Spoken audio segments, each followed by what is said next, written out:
So children, today we are going to study about the Jacobians.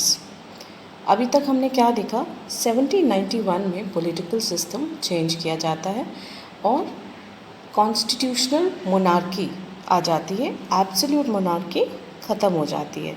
Constitutional monarchy एक constitution बन गया है, अब किंग को उसको मानना पड़ेगा। अब 1792 में नेशनल असेंबली प्रशिया और ऑस्ट्रिया पे वॉर डिक्लेयर कर देती है और लोग जो हैं इसे they look upon it as a revolutionary war. वो लोग बोलते हैं कि ये वॉर जो है is against the absolutism of monarchy everywhere in Europe.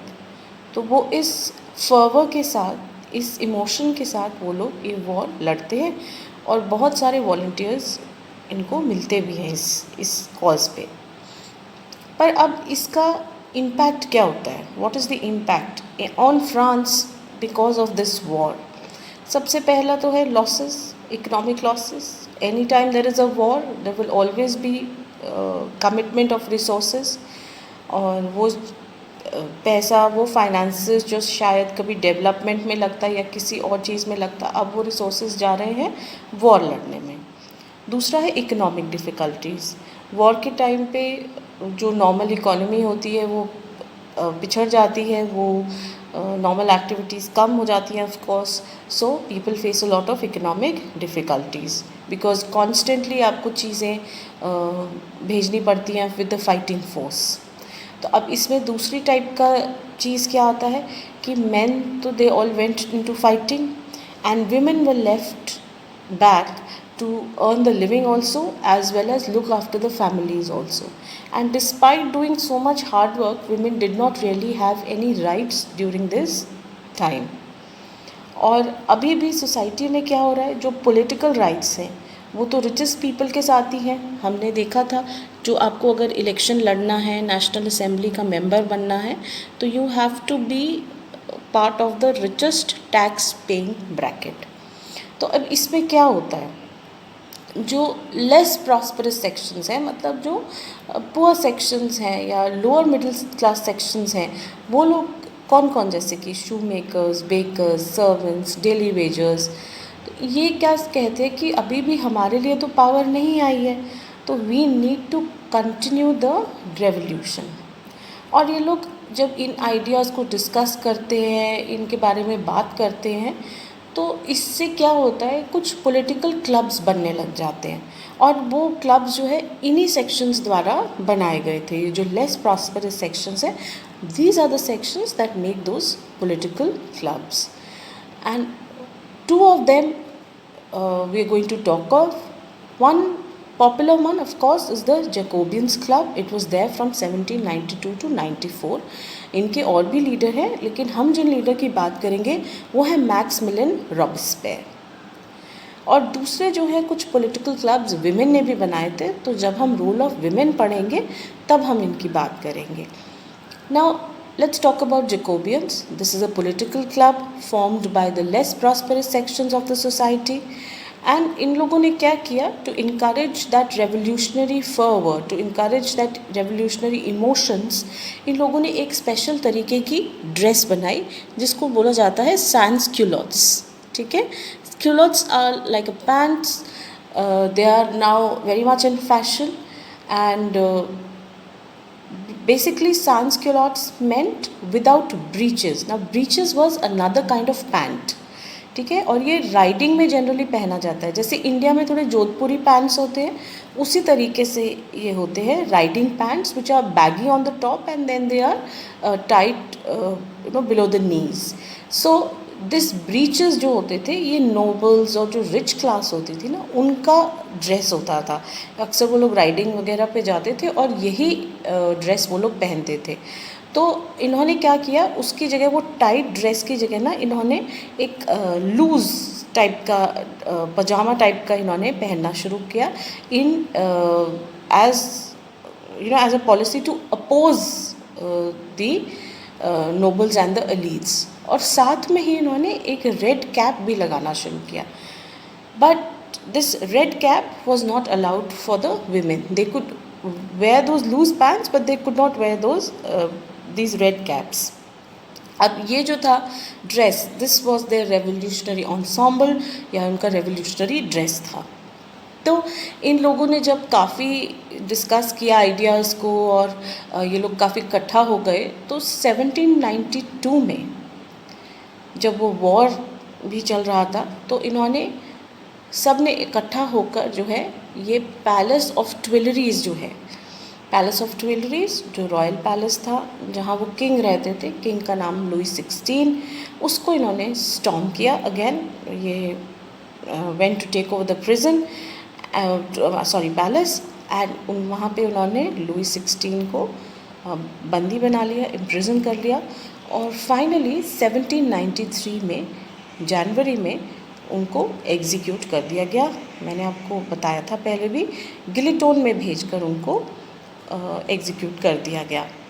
और यहाँ पे अब 1793 में किंग का रूल फ्रांस से ख़त्म हो जाता है.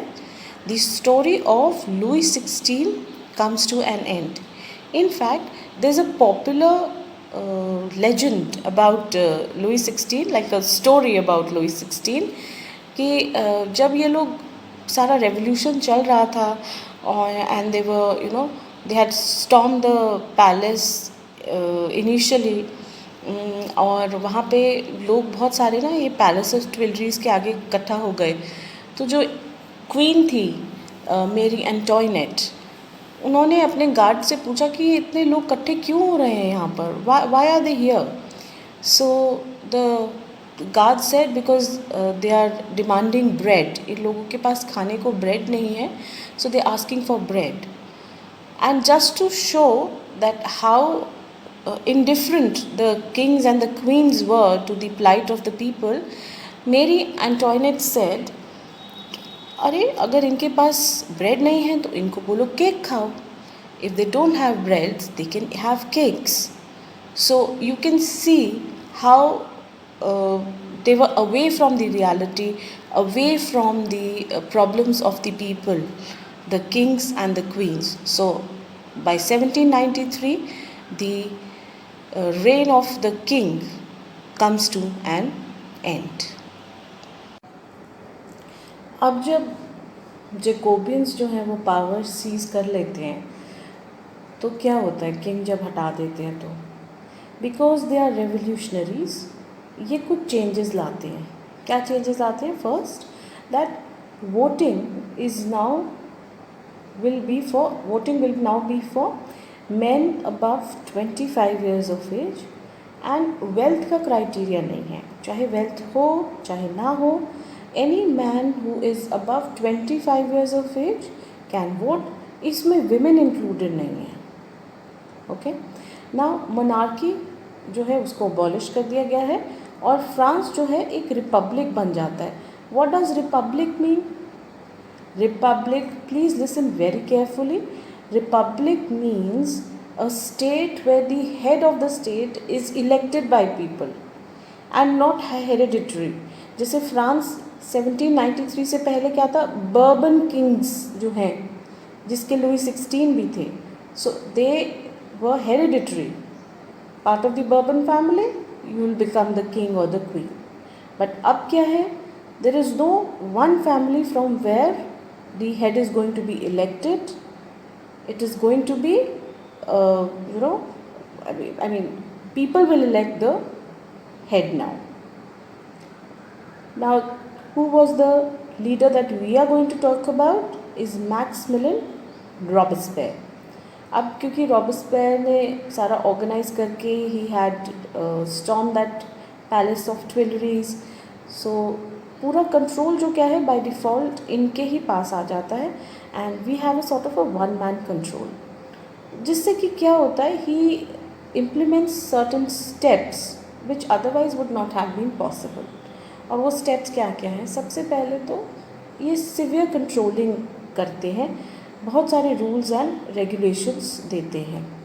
ठीक है, और इसी में it is not mentioned on the board, but the most important point is that he starts executing or punishing his political opponents.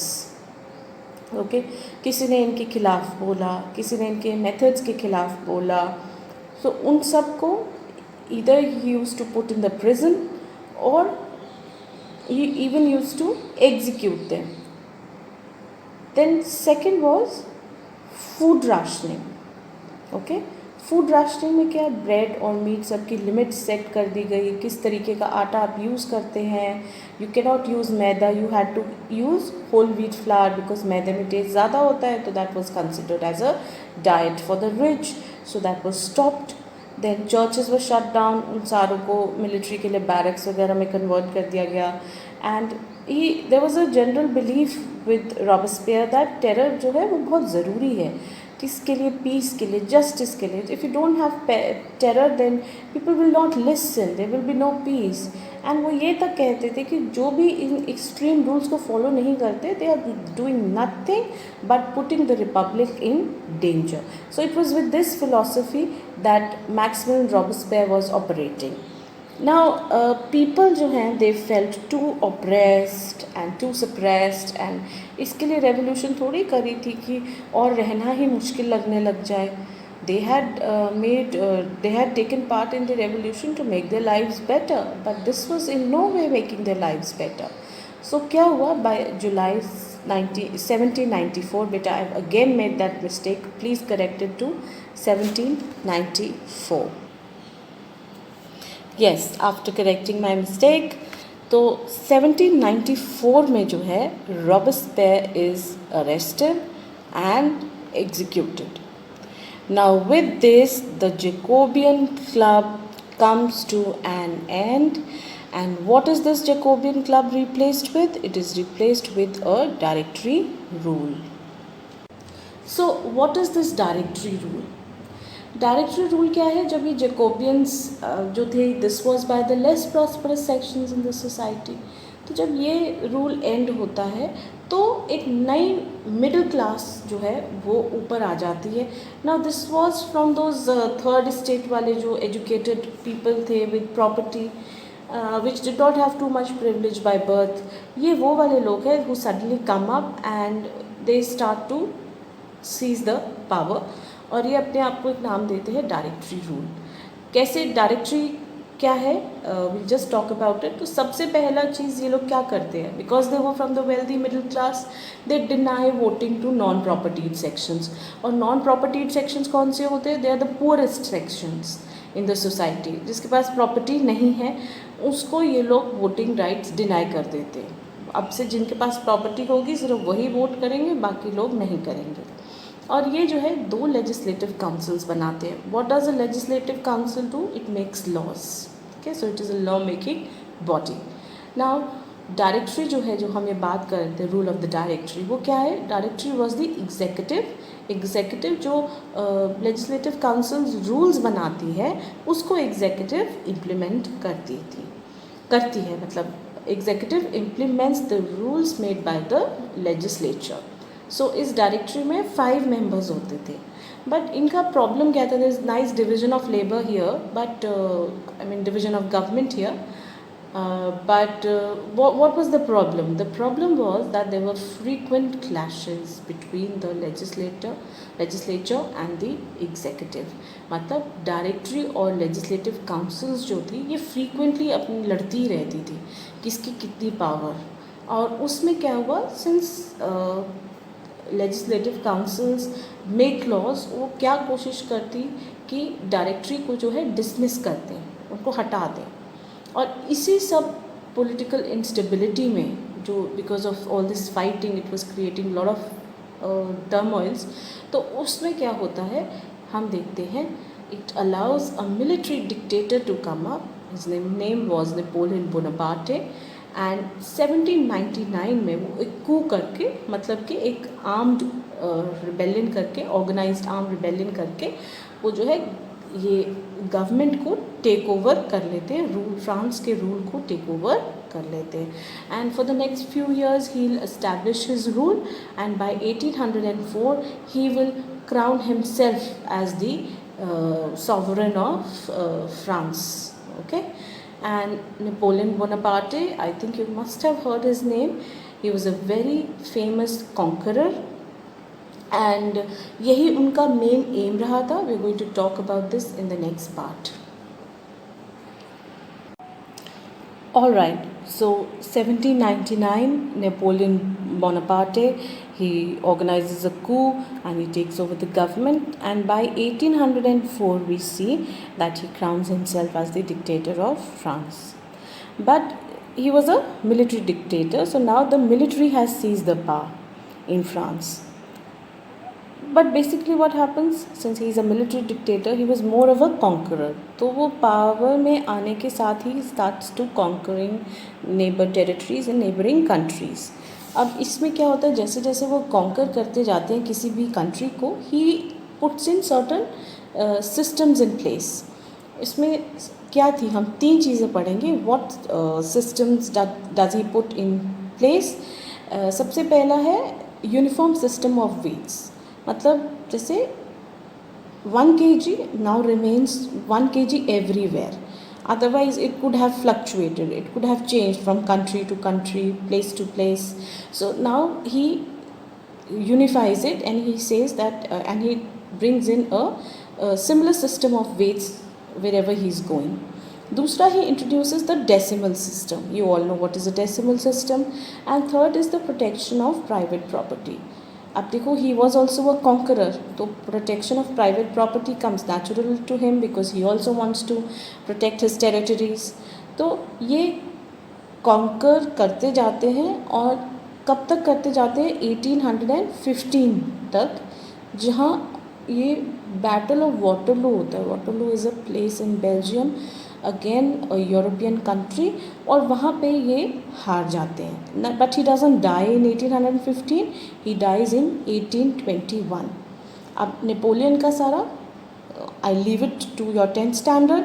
What else is left in French Revolution for us? We are going to now discuss the role of the women, what role was played by the women, and what was the kind of slave society, and the French life and the legacy of French Revolution.